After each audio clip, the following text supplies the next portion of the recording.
한 주간 동안 평안하셨습니까? 네, 오늘은 우리가 함께 말씀을 볼 말씀은요, 빌립보서 4장 8절에서부터 우리가 볼 말씀입니다. 제목은요, 나는 무엇을 생각하고 살아가는가라는 제목으로 함께 말씀을 나누고자 합니다. 우리가 말씀을 묵상하고 살아가는 사람들에게는 여러 가지 일들이 일어난다라는 것을 우리가 4주에 걸쳐서 말씀을 선포되어지는 말씀을 통해서 듣게 되었습니다.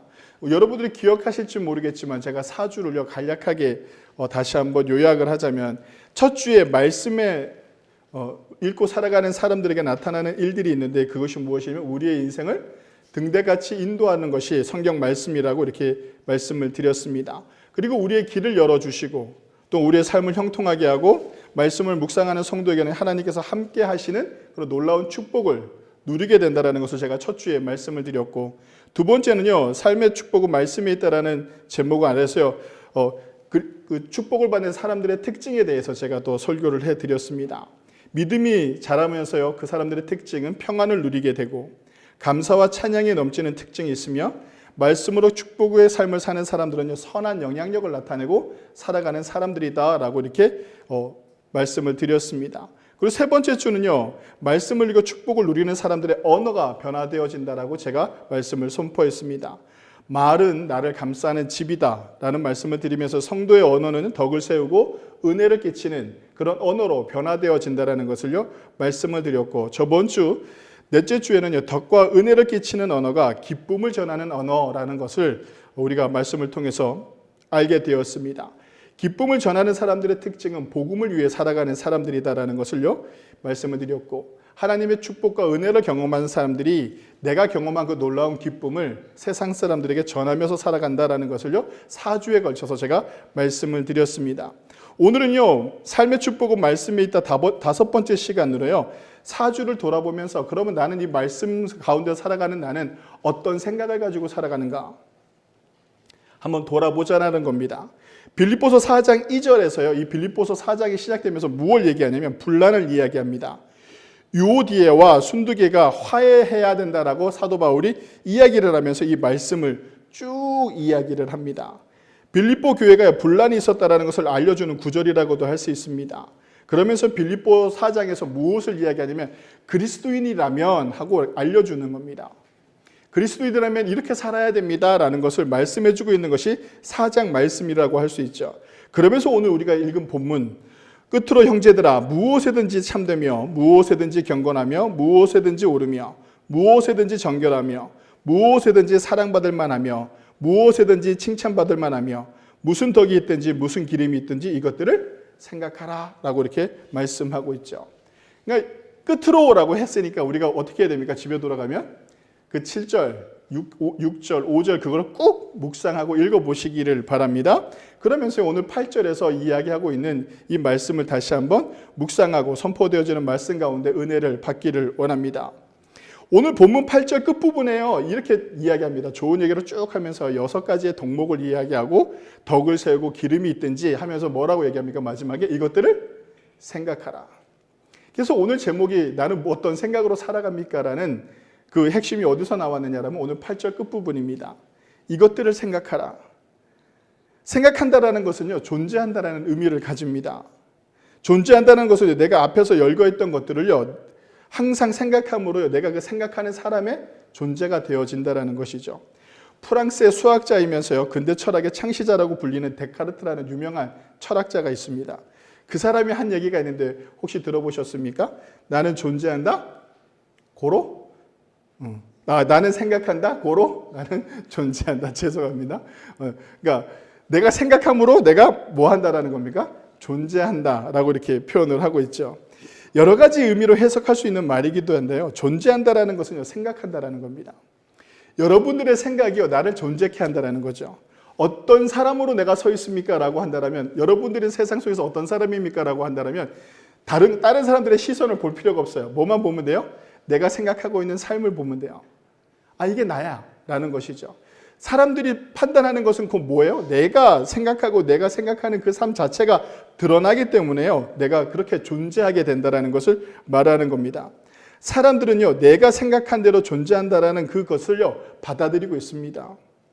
존재한다는 것, 육신이 존재하는 것과 생각이 존재하는 것은 큰 차이가 있습니다. 왜냐하면 생각이 존재한다는 것은 의식이 있다는 것이죠. 의식이 있다는 것은 무엇이면 그 의식대로 살아가려고 노력한다는 겁니다. 내가 나쁜 의식을 가지고 있으면 나쁜 삶을 계속 쫓아가게 돼 있는 거고, 좋은 의식을 가지고 있으면 어떻게 더 좋은 생각을 가지고 있으면 그 좋은 생각대로 살아가려고 노력한다는 것이죠. 그것이 무엇이냐면 살아가는 존재를 드러낸다라고 이렇게 말씀을 드릴 수가 있습니다.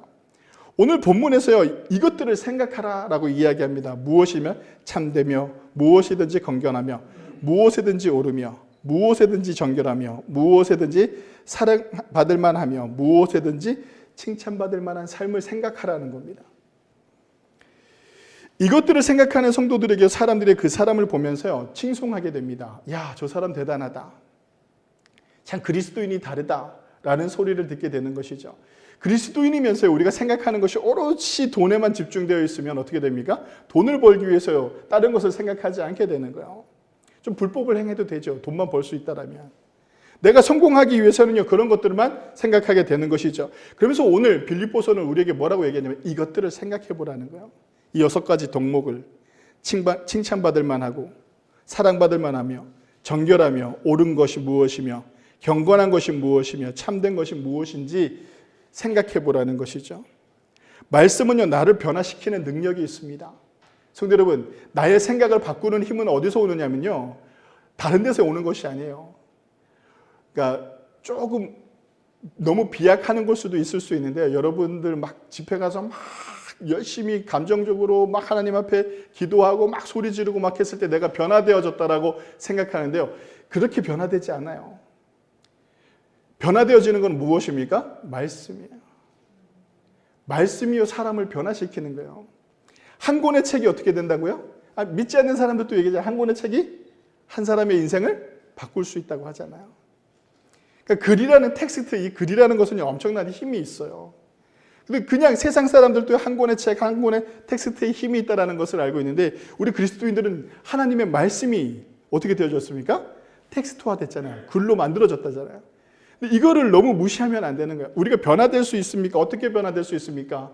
내가 이렇게 열심히 신앙생활하고 기도도 열심히 하고 봉사도 열심히 하고 뭐 나름 열심히 하는데 내가 내 삶이 변화되지 않습니다 라고 한다면 무엇이 등한시 되어지고 있다는 겁니까? 말씀을 깊이 있게 읽지 못하고 있다는 겁니다. 말씀을 묵상한다는 것은 그 무엇이었습니까? 제가 히브리어로, 이제 우리 성도님들이 어디 가면 히브리어로 이거 좀 유식하게 얘기할 수 있어야 돼요. 히브리어로 뭐라 그랬어요? 하가. 묵상하다. 이거는 무슨 의미를 가지고 있냐면 여러 가지 의미가 있지만 우리 교회에서 특별히 강조하는 건 뭐예요? 말씀을 붙들다. 붙드는 인생이 되어야 된다는 것이죠. 말씀은요, 나를 돌아보게 하고요, 말씀은 나를 변화시킵니다. 말씀을 통해 하나님께서 나를 위해 어떤 일을 하셨는지 또 알게 되는 것이죠. 그 일이 하나님께서 나를 사랑하셔서 그 많은 일을 하셨고, 또 그 많은 일 가운데 나를 사랑하셔서 하나님의 독생자 아들까지 아낌없이 이 땅에 보내셔서 하나님과 나의 관계를 회복하시기 위해서 그 사랑하는 아들을 화목제물로 바치게 하시고, 그 희생으로 말미암아 우리가 하나님과 하나됨을 누리게 하는 그 놀라운 은혜를 경험하게 되는 것을 말씀을 통해서 우리가 알게 됩니다. 오늘 빌립보서 4장 8절에서 말하는 것 같이요, 사람들에게는요, 칭송받을 만한 변화가 일어난다는 겁니다. 어떤 사람들이? 말씀을 읽는 사람들에게서. 말씀을 읽으면요, 생각이 전환되어집니다. 말씀을 읽으면요, 삶의 패턴이 바뀌어지기 시작합니다. 그러니까 이게 정말 놀라운 일들입니다. 성도 여러분, 말씀을 듣는 것도 너무 중요하지만 이 선포되어지는 말씀도 듣는 것도 너무 중요하고 말씀을 배우는 것도 너무 중요하지만 내 삶의 자리에서 뭐 할 수 있어야 된다? 말씀을 묵상할 수 있어야 됩니다. 우리나라 개신교, 천주교의 선교사님들도 많지만 개신교 선교사님 중에 이 땅에 처음 와서 순교를 한 사람이 있는데 그 사람이 누구냐면 토마스라는 선교사입니다. 근데 이 토마스라는 선교사가 젊은 나이에 중국에 가서 선교를 하다가 아내가 일찍 죽습니다. 임신한 아내가 풍토병으로 인해서 죽게 되죠. 그러면 절망 가운데 있다가 어떻게 되냐면 한국이라는 땅을 알게 돼요. 이 한국이라는 땅이 있구나. 그곳에 복음이 전파되어져야 되겠구나 해가지고 이 토마스 선교사가 어떻게 하냐면 성경을요, 한 본으로 다 필사를 합니다. 필사를 해가지고 여러 가지 성경을 이렇게 한 본으로 필사된 성경을 끈안고 그 배에 타가지고 한국에 이제 가는 배를 타가지고 오게 되죠. 근데 그때 당시 제너럴 서머너라고 하는 그 배를 타고 오는데요. 그 배와 우리나라가 어떻게 되냐면 전쟁을 해버립니다. 왜냐하면 그때 당시만 해도 조선시대는 외국인과 교육하는 것이 불법이었기 때문에 어떻게 하냐면 그 배를 공격하게 되죠. 그 배를 막 공격하다 보니까 그 배에 있던 사람들이 많이 죽게 됩니다. 그리고 난 다음에 배에서 내리지 못하니까 어떻게 하냐면 우리나라 사람들이 좀 독하죠. 돛담 배에다가 불을 질러가지고 그 배에다가 갖다 대요. 보내버립니다. 그 배가 불에 타가지고 그 안에 있던 병사들이 막 뛰어나오면 어떻게 하냐면 우리나라 군졸들이 가가지고 어떻게 하면 목을 다 쳐버리는 거죠. 목을 막 다 쳐버리는 그런 일들이 벌어지기 시작을 합니다. 근데 이제 토마스 선교사도 도저히 이제 불이 너무 뜨거우니까 밖으로 튀어나갈 수밖에 없어요. 그래서 성경책을 끄안고 모래밭으로 탁 뛰어내리죠. 때렸는데 박충권이라는 사람이 나타나요. 그 사람이 나타나서 어떻게 하냐면 그 토마스 선교사를 죽이려고 하죠. 근데 토마스 선교사가 죽어서 도망가고 막 살려달라고 해야 되는데 어떻게 하냐면 그 박충권한테 성경책을 줍니다. 이렇게. 이게 뭐 하는 놈이 하고 그냥 목을 쳐서 죽여버려요. 박충권이라는 사람이요. 그리고 난 다음에 모두를 다 죽이고 난 다음에 일을 처리하고 돌아가다가 그 토마스 선교사가 뭘 주려고 한 거야? 라고 생각을 해가지고 그거를 땅바닥에 떨어뜨린 성경책을 들고 가가지고 그걸 읽기 시작합니다. 이게 뭐야? 라고 하면서 어떻게 됐을 것 같습니까? 회심하게 됩니다. 이 박충권이 정말 기적 같은 일을 일어나기 시작하는데요. 그 박충권이 그 책을 처음 받지도 않았으나 그가요 독실한 신자가 되어버립니다. 이게 안주교회의 장로가 되기도 합니다. 상상이나 할 수 있는 일인가요? 상상도 할 수 없는 일이잖아요. 이때 이제 그 외국인들을 막 쳐 죽이고 있을 때 그 마을 사람들 중에 어떤 한 아이가 그걸 보게 됩니다. 보게 된 다음에 뭘 주워가냐면 성경책을 그 주워도 팔면 되겠다 싶어가지고 그 성경책을 한 12살 된 최지량이라는 아이가 그걸 들고 막 주워가지고 갑니다. 가가지고 어떻게 하냐면요. 박영식이라는 영문 주사라는 사람한테 줍니다. 근데 이 박영식이라는 사람이 성경책을 보니까 표지가 좋은 거예요.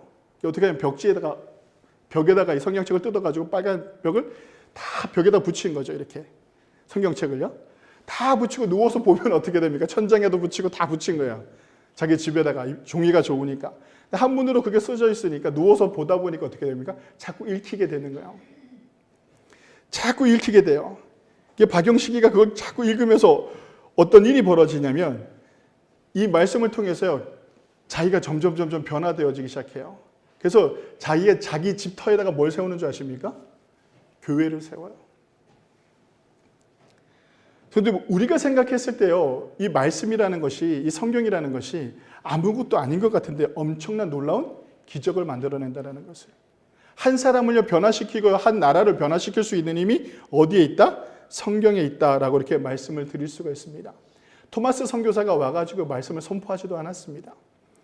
그러니 이 땅에 내리자마자 어떻게 됐습니까? 말 한마디도 못하고 죽었어요. 그가 남긴 거랑은 딱 하나. 무엇을 남겼습니까? 성경책.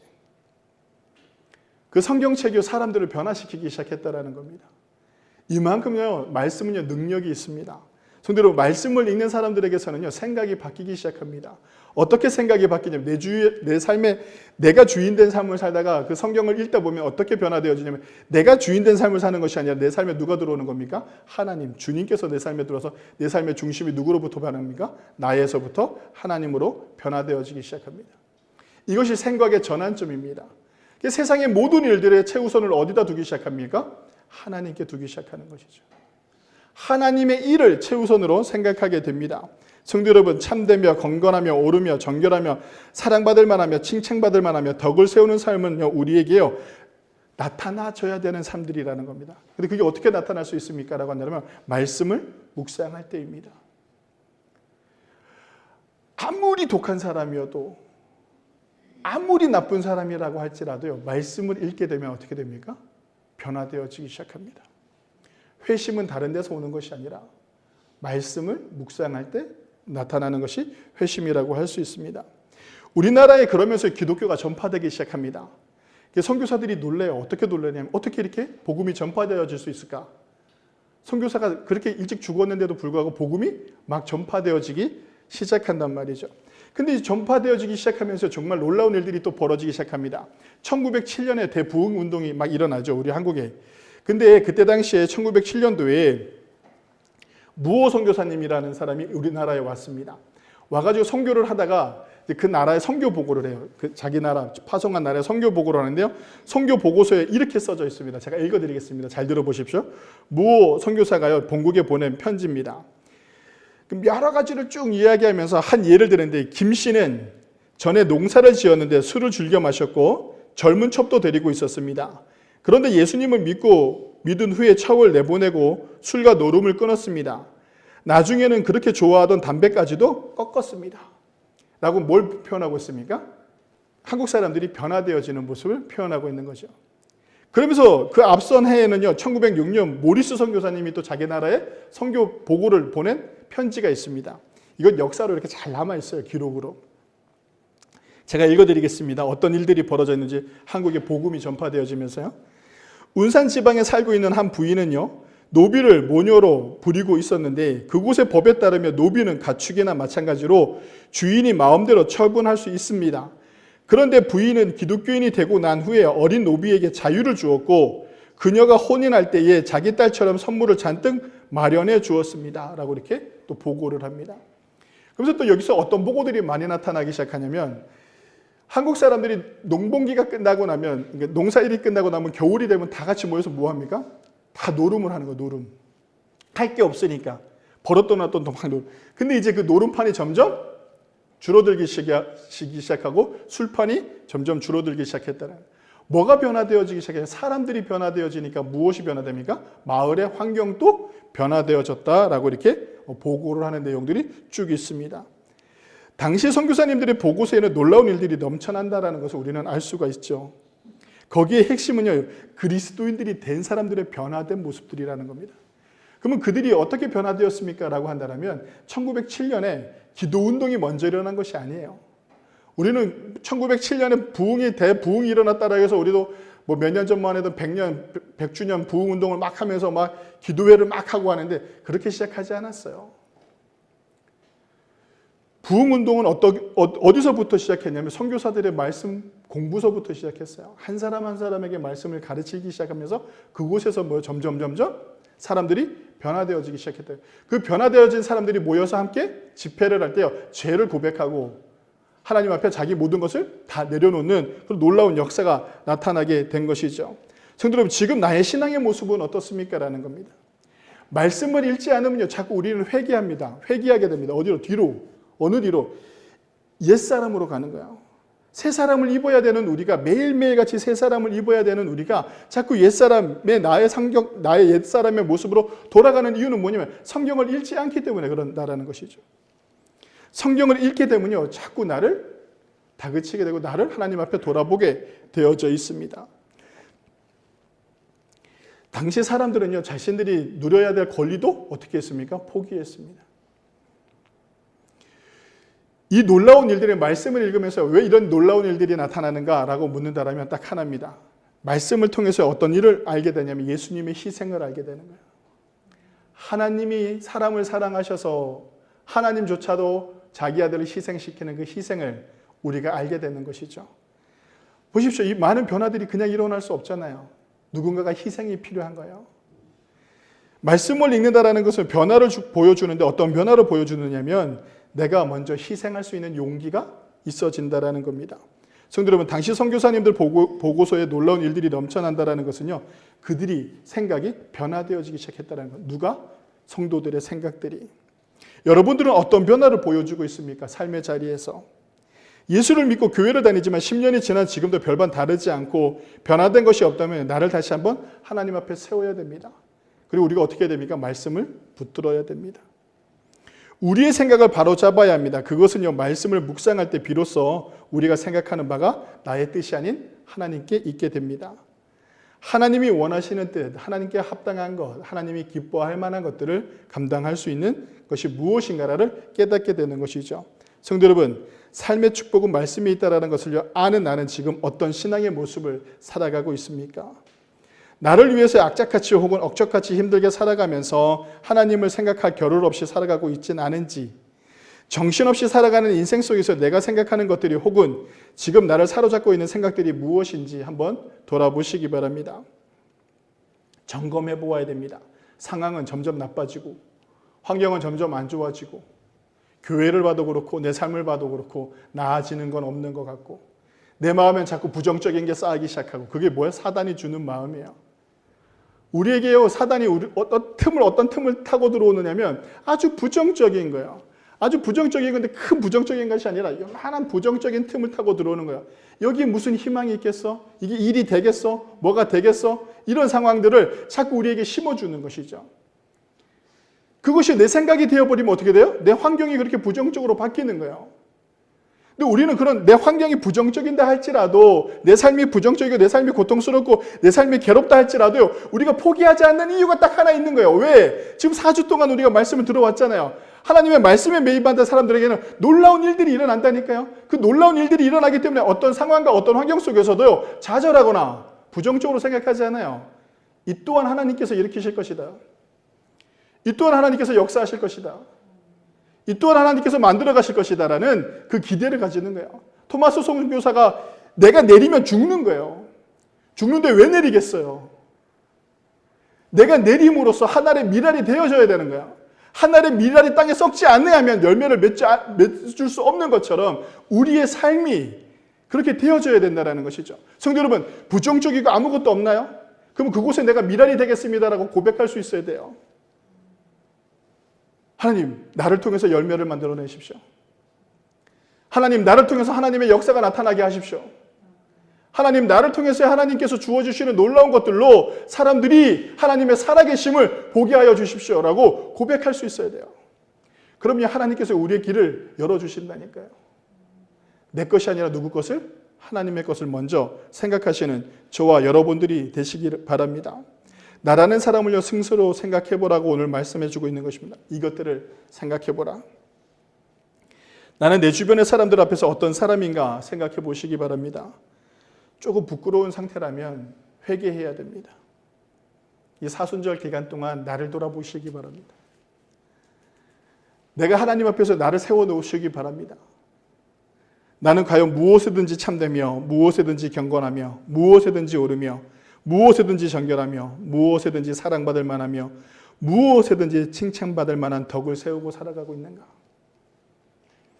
여기서 우리가 하나님 앞에서요, 하나님 보시기에 칭찬받을 만한 삶을 살고 있는지, 하나님이 보시기에 사랑받을 만한 삶을 살고 있는지 생각해 보시는 저와 여러분들이 되시기를 바랍니다. 지금이 중요합니다. 과거가 중요하지 않아요. 미래가 중요하지 않아요. 지금이 중요한 겁니다. 지금의 나는 어떤 모습으로 살아가고 있습니까? 내 자식들이 변화되기를 원합니까? 그래서 우리는 막 그러잖아요. 잔소리 하잖아요. 자식들한테. 예? 그렇지 않나요? 제가 웬만하면 우리 아들한테 잔소리 하지 않아요. 또 우리 아들은 아닌데 이렇게 얘기할 수 있는데 제가 웬만하면 우리 아들한테 잔소리 하지 않아요. 공부하라고 해놓고 제가 야 이제 공부해 이렇게 공부하자 해놓고 제가 방학 동안에 얘한테 왜 공부 안 했어? 라고 잔소리한 적이 단 한 번도 없어요. 그건 우리 아들이 산 증인이니까요. 왜 안 하느냐면 믿는 거예요. 내가 우리 아들을 믿으니까. 그리고 우리 아들한테 항상 하는 얘기가 있어요. 네가 지금 여기서 열심히 하지 않으면 너의 미래가 바뀐다라는 거죠. 네가 지금 공부 안 해가지고 아빠한테 들켰어. 그러면 너의 미래는 어떻게 돼? 컴퓨터도 못하고 핸드폰도 못하고 아무것도 못하게 되는 거야. 하지만 열심히 잘해가지고 결과도 좋으면 계속 네가 누리고 있는 것들을 누리면서 살 수 있어 라고 제가 우리 아들한테 이렇게 얘기를 합니다. 마찬가지예요. 하나님이 나를 보시기에도 마찬가지 않겠어요? 하나님께서 나를 치지 않으신다고 해가지고 하나님께서 나에게 아무것도 안 주시지 않는다고 해가지고 하나님께서 나에게서 멀어진 것이 아니에요. 하나님께서 어떻게 하고 계신다고요? 지켜보고 계시는 거예요. 오늘 네가 착실하게 살아가고 있느냐는 거예요. 오늘 네가 사랑받을 만한 삶을 살아가고 있느냐라는 거예요. 오늘 네가 경건한 삶을 살았느냐라고 묻는 거야. 네가 참되며 경건하며 오르며 사랑받을 만하며 칭찬받을 만한 삶을 오늘 살았느냐라는 것을 하나님께서 뭐 하신다고요? 보고 계신다라는 거예요. 그것을 생각하면 돼요. 그것을 생각하게 되다면 우리가 삶 속에서 내가 어떤 모습으로 서 있어야 되는가를 알게 되는 것이죠. 세상에 주는 근심과 걱정 속에서 하나님을 잃어버리고 있지는 않았는지, 너무 고통스러운 것만 생각하고 있지는 않은지, 성도 여러분, 다른 거 다 필요 없어요. 하나님이 기뻐할 만한 것이 무엇일까라는 것만 생각하면 돼요. 저도 마찬가지고 여러분들도 마찬가지고 우리 교회도 마찬가지예요. 저는 이렇게 얘기하고 싶어요. 우리 교회가 다시 한번 일어나야 될 때라고 생각해요. 다시 한번 일어나야 되는데 어떻게 일어나요? 하나님이 기뻐할 만한 일들을 감당하는 일이에요. 사람이 많이 모이는 건 두 번째예요. 사람이 많이 모이는 건요, 그 나중이에요. 여러분, 하나님이 기뻐할 만한 것이 어디서부터 출발해야 되냐면 우리 성도님들의 삶의 자리에서부터 출발되어져야 돼요. 하나님이 기뻐할 만한 것들을 내가 하고 있는가? 그것들이 모여지기 시작하면요, 교회 안에서 두세 사람이 모이기 시작하면 그것에 기쁨이 두 배로 넘치지 않겠어요? 하나님이 기뻐할 만한 일들이? 하나님이 기뻐할 만한 일들이 넘치는 자리가 우리 교회가 되기를 원합니다. 그래서요, 그것이요, 하나님이 원하시고 하나님이 보시기에 아름다운 교회, 작지만 시골의 작은 교회지만 하나님이 보시기에 칭찬받을 만한 교회, 하나님이 보시기에 참 경건한 교회, 참되고 옳으며 바른 것을 지켜나가는 그 교회, 그런 교회를 만들어가는 것이 저와 여러분들의 사명이라는 것을 꼭 기억하시고, 나는 어떤 생각으로 살아가고 있습니까? 교회가 작다라는 것에 부정적인 이미지를 가지고 있지 않나요? 시골이라는 것에서 부정적인 이미지를 가지고 있다면 그것이 사단이 주는 마음이다라는 것을 깊이 깨달아야 됩니다. 이런 최악의 상황 속에서도 하나님께서 우리에게 분명히 역사하실 것이다라는 것. 누굴 보고 있다? 나를 보고 있다. 어떤 생각을 가지고 있는가? 내가 무슨 생각으로 살아가고 있는가? 하나님께서 보고 계신다라는 겁니다. 성도 여러분, 나는 생각이 나를 만듭니다. 나는 무엇을 생각하고 살아가는지 다시 한번 돌아보시기 바랍니다. 나의 생각이 나의 신앙의 모습을 만들어가고 나의 삶을 만들어가고 있다라는 것을 꼭 명심하시고, 나의 언어가 나의 생각에서 나오는 것입니다. 나의 생각이 하나님으로, 주님으로 가득하게 되면 하나님께서 나를 만드십니다라는 고백이 나타납니다. 힘들고 어렵지만 하나님께서 길을 열어주실 것입니다.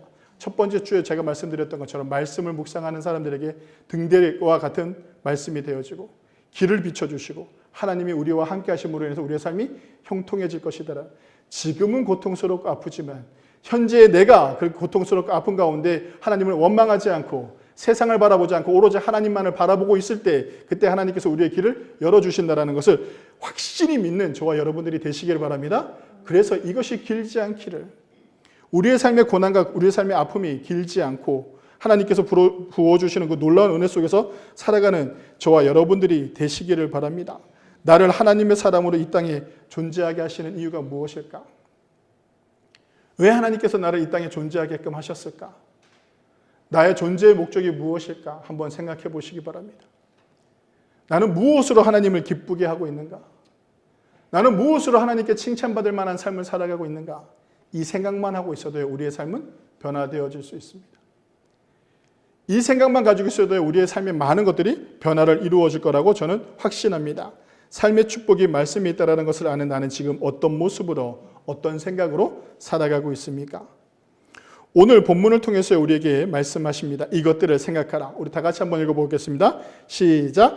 끝으로 형제들아, 무엇에든지 참되며 무엇에든지 경건하며 무엇에든지 옳으며 무엇에든지 정결하며 무엇에든지 사랑받을 만하며 무엇에든지 칭찬받을 만하며 무슨 덕이 있든지 무슨 기름이 있든지 이것들을 생각하라. 항상 이것들을 생각하시는 저와 여러분들이 되시기를 바랍니다. 다 함께 기도하시겠습니다.